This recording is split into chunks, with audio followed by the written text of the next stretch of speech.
आणि आता याबद्दल आपण गप्पा मारणार आहोतच. अनेक प्रश्न, मला तर काहीच माहीत नाही, कारण फक्त तुम्ही जितका प्रोमो बघितला तितकाच मी बघितला आहे.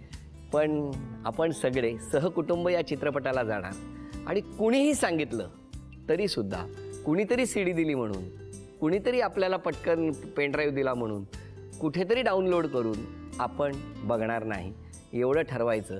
कारण मला असं वाटतं हे ठरवणं आपल्या सगळ्यांचं कर्तव्य आहे. कारण हा आपला चित्रपट आहे, मराठी चित्रपट आहे. आणि या चित्रपटाच्या बाबतीत किंबहुना कुठलाच चित्रपटाचं प्रदर्शन झाल्यानंतर सहकुटुंब तिकीट काढून खऱ्या अर्थानं जर चित्रपटाचा सन्मान करायचा असेल तर आपण चित्रपटगृहात जाऊनच चित्रपट बघूया. आणि सुरुवात करूया आजच्या गप्पांना. सगळ्यात आधी स्वागत करायचं आहे मला आशुतोष गोवारीकर यांचं.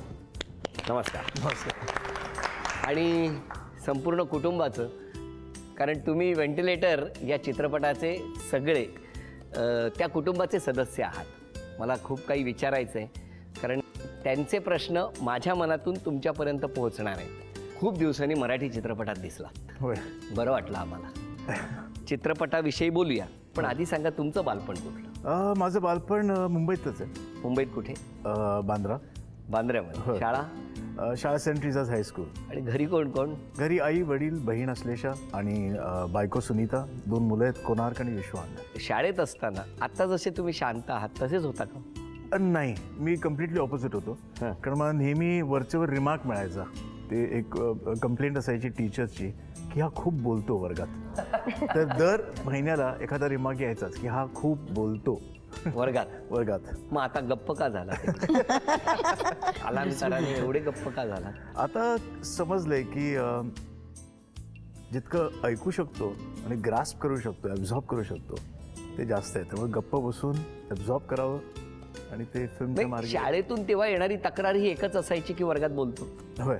बाकी कुठली तक्रार नाही? बाकी कुठली मस्ती वगैरे कधी केली नाही?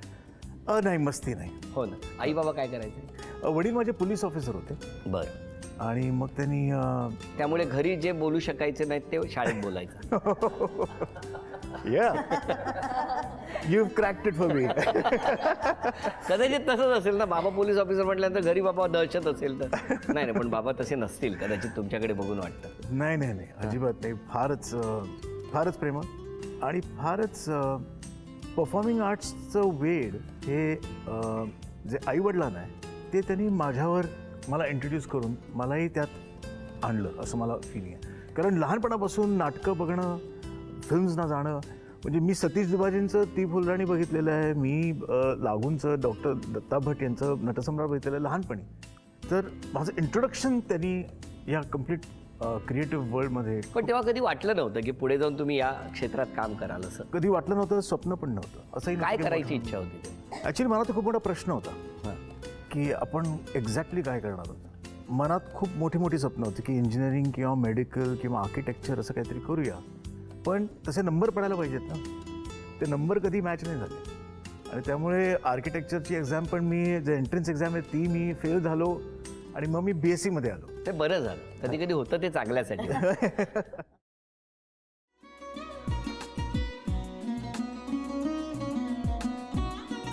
लावू का? हो. असाच लावू ना.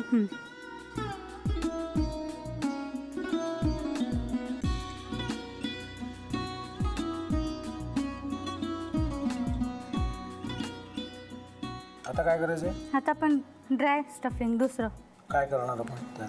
आपण ह्याच्यात मेयोनीज न टाकता बाकीचे सगळे साहित्य टाकायचे. अच्छा, हे सगळं. ऋतू, माझा तर विश्वासच बसत नाहीये. म्हणजे अगं बहिणी आमचं लग्न व्हावं म्हणून किती प्रयत्न करत होते आणि ते सगळं करताना की शिवच्या आम्हाला माहिती पुरवते. नाही, मला नाही वाटत. गौरी खूप चांगली आहेस गं, म्हणून तुला सगळं जगत चांगलं दिसतं. पण शिव उगाच बोलला असेल का? त्याच्यावर विश्वास नाहीये का तुझा? शिववर पूर्ण विश्वास आहे मी माझा.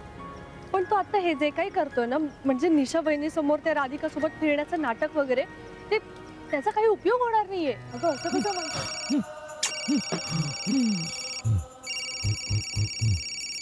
अगं नीलिमा, जतीन भाईंचा कॉल आहे. हो माहितीये. रिसीव कर ना. अगं बघ कट झाला. आता तू रिसीव्ह केला नाहीस म्हणून ते मला करतील.